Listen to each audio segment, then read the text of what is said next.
नमस्कार दोस्तों, आप सभी का स्वागत है हमारे YouTube चैनल पर। पहले हम जानेंगे आज का पंचांग और फिर चैत मास की सप्तमी तिथि की सुनेंगे हम कथा। आज हम जानेंगे 10 मार्च 2026 मंगलवार की संपूर्ण वैदिक पंचांग। यह पंचांग उत्तर भारत के समय के अनुसार सबसे पहले बात करते हैं तिथि। इस दिन कृष्ण पक्ष की सप्तमी तिथि रहेगी। सप्तमी तिथि पूरे दिन रहेगी और इसका समापन 11 मार्च की रात लगभग 12:11 पर होगा। मंगलवार। अब बात करते हैं नक्षत्र की। इस दिन अनुराधा नक्षत्र शाम 5:42 तक रहेगा। इसके बाद ज्येष्ठ नक्षत्र प्रारंभ हो जाएगा। यह योग तिथि देख लेते हैं कि इस दिन हर्षण योग सुबह लगभग 8:20 तक रहेगा। इसके बाद वृश्च योग प्रारंभ हो जाएगा। करण की बात करें तो इस दिन विशिष्ट करण यानी भद्रा दोपहर लगभग 12:40 तक रहेगा। इसके बाद भवकरण प्रारंभ हो जाएगा। अब बात करते हैं दोस्तों सूर्य उदय और सूर्यास्त का समय जान लेते हैं। सूर्य उदय सुबह लगभग 6:38 पर रहेगा और सूर्यास्त का समय लगभग 6:35 के आसपास होगा। अब जानते हैं हम शुभ और अशुभ के बारे में, क्योंकि शुभ समय में हमें काम कोई अगर करना है तो अच्छा है या नहीं है। राहु काल दोपहर 3:14 से शाम 4:43 तक रहेगा। यमगंड काल सुबह 9:18 से 10:47 तक रहेगा। गुलिक काल दोपहर 12:16 से 1:45 तक रहेगा। अशुभ समय की बात करते हैं दोस्तों। आइए, ब्रह्मा मुहूर्त सुबह 4:45 से 1:33 तक रहेगा। अभिजीत मुहूर्त 11:53 से 12:40 तक रहेगा। इस समय किए गए शुभ कार्य सफल माने जाते हैं। आप इन समय में कोई भी शुभ कार्य कर सकते हो। दिशाशूल की बात करें तो मंगलवार के दिन उत्तर दिशा में दिशाशूल रहता है। यदि इस दिशा में यात्रा करनी हो तो थोड़ा गुड़ खाकर या धनिया खाकर घर से निकलें। माफ़ी चाहती हूँ दोस्तों, बीच में फ़ोन आ गया था। घर से निकलना शुभ माना जाता है। अब चंद्रमा की स्थिति जान लेते हैं। इस दिन चंद्रमा वृश्चिक राशि में गोचर करेंगे। अब ग्रहों की राशियों में स्थिति देखते हैं।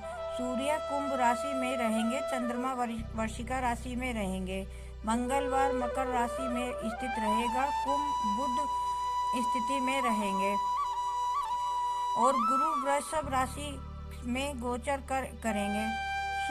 शुक्र मकर राशि में रहेंगे, शनि मीन राशि में रहेंगे, राहु मीन राशि में रहेंगे और केतु कन्या राशि में स्थित रहेंगे। इस दिन का धार्मिक महत्व यह भी है कि इस दिन शीतला सप्तमी की व्रत पूजन किया जाता है। माता शीतला की पूजा करने से रोगों की रक्षा और परिवार की सुख शांति प्राप्ति होती है। तो यह था दोस्तों 10 मार्च का हमारा पंचांग 10 मार्च 2026 मंगलवार का संपूर्ण पंचांग। अब हम सुनते हैं चैत मास महीने की कृष्ण पक्ष की सप्तमी की कथा। प्राचीन समय की बात है। एक नगर में एक राजा और रानी रहते थे। उसका राज्य बहुत ही समृद्ध था और राजा की प्रजा सुखी थी। उस राज्य में माता शीतला की बड़ी श्रद्धा से पूजा की जाती थी। हर वर्ष चैत मास की कथा पक्ष की सप्तमी तिथि के दिन लोग माता शीतला का व्रत रखते और पूजा करते थे। लेकिन एक बार उस राजा की रानी ने इस व्रत को हल्के में ले लिया। सप्तमी तिथि के दिन उसने घर में ताजा और गर्म भोजन बनाया और भोजन माता शीतला की पूजा किए बिना ही भोजन कर लिया। नगर के लोगों ने उसे समझाया कि इस दिन माता शीतला को ठंडा भोग लगाया जाता है और गर्म भोजन नहीं बनाया जाता, पर रानी ने उनकी बात नहीं मानी। कुछ ही दिनों बाद राज्य में भयंकर रोग फैलने लगे। लोगों के शरीर पर फोड़े फुंसी निकलने लगे। कई लोग बीमार पड़ गए और राजा रानी भी इस रोग में से बहुत ही चिंतित हो गए। तब राज्य के एक वृद्ध ब्राह्मण ने बताया कि यह माता शीतला के क्रोध का परिणाम है, क्योंकि सप्तमी के दिन उनकी विधि विधान से पूजन नहीं किया गया था। यह सुनकर रानी को अपनी गलती का बहुत ही पश्चाताप हुआ। अगले दिन वृष चैत मास की कृष्ण सप्तमी के दिन रानी ने विधि विधान से माता शीतला का व्रत रखा। एक दिन पहले ही भोजन बना कर रख लिया और सप्तमी के दिन वही ठंडा भोजन माता को भोग लगाया गया। रानी ने पूरे दिन पूरे सच्चे मन और श्रद्धा भाव से माता की पूजा की और क्षमा मांगी।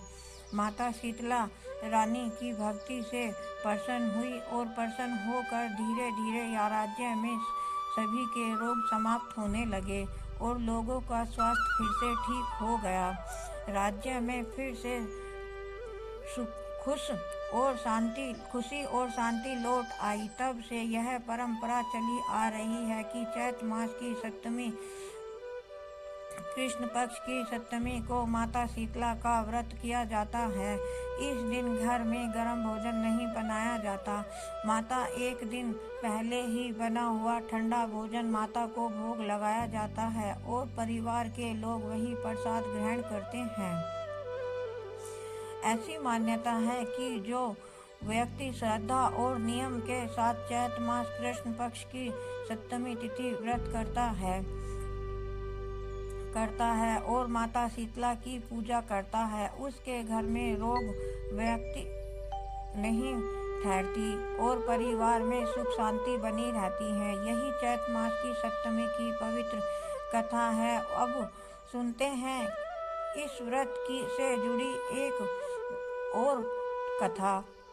एक गांव में एक गरीब और ब्राह्मण और उसकी पत्नी रहते थे। वे दोनों बहुत ही श्रद्धालु थे, लेकिन उनकी आर्थिक स्थिति बहुत ही कमजोर थी। एक बार गांव की महिला ने उन्हें बताया कि चैत मास की कृष्ण पक्ष की सप्तमी तिथि माता शीतला का व्रत करने से घर में सुख समृद्धि आती है और रोग दूर रहते हैं। ब्राह्मण की पत्नी ने निश्चय किया कि वह भी शीतला माता का व्रत करेगी। उसने एक दिन पहले ही थोड़ा सा भोजन बनाकर रख लिया। सप्तमी के दिन सुबह जल्दी उठकर घर में साफ कर लिया और पूरे घर की अच्छे से साफ सफाई की। माता शीतला का पूजन किया और ठंडे भोजन का भोग लगाया। उसने सच्चे मन से माता से प्रार्थना की कि माता उसके परिवार से रोगों को बचाए और उसके घर में सुख शांति दे। माता शीतला उसकी सच्ची भक्ति से बहुत ही प्रसन्न हो गई। कुछ ही समय बाद ब्राह्मणी को काम मिलने लगा और धीरे धीरे उसके सभी कष्ट दूर हो गए और घर की स्थिति सुधरने लगी। परिवार में खुशियां आने लगी और घर में कभी कोई बड़ा रोग नहीं होता था। तब से उस गांव के सभी लोग श्रद्धा के साथ चैत मास कृष्ण पक्ष का व्रत करने लगे। मान्यता है कि इस दिन माता शीतला की पूजा करने से चेचक, फोड़े, फुंसी और अन्य रोग से भी रक्षा मिलती है। इस दिन घर में गरम भोजन नहीं बनाया जाता और एक दिन पहले ही ठंडा भोजन बनाया जाता है और माता को अर्पित किया जाता है। जो भी व्यक्ति श्रद्धा और विश्वास के साथ माता शीतला का व्रत करता है, चैत मास की सप्तमी के दिन पूजा करता है, उसके घर में सुख शांति बनी रहती है और पूरे परिवार पर माता की कृपा बनी रहती है। तो दोस्तों, यह थी हमारे चैत मास की सप्तमी तिथि की कथा। उम्मीद करती हूँ आपको यह कथा पसंद आई होगी। वीडियो को लाइक करें और दोस्तों चैनल को सब्सक्राइब ज़रूर करें अगर आप नए हैं, और यह जानकारी अपने परिजनों को शेयर ज़रूर करें। और भाई आपका एक लाइक और एक कमेंट से कुछ नहीं जाएगा, हम गरीबों का भला हो जाएगा। कल फिर मिलती हूँ एक नई उम्मीद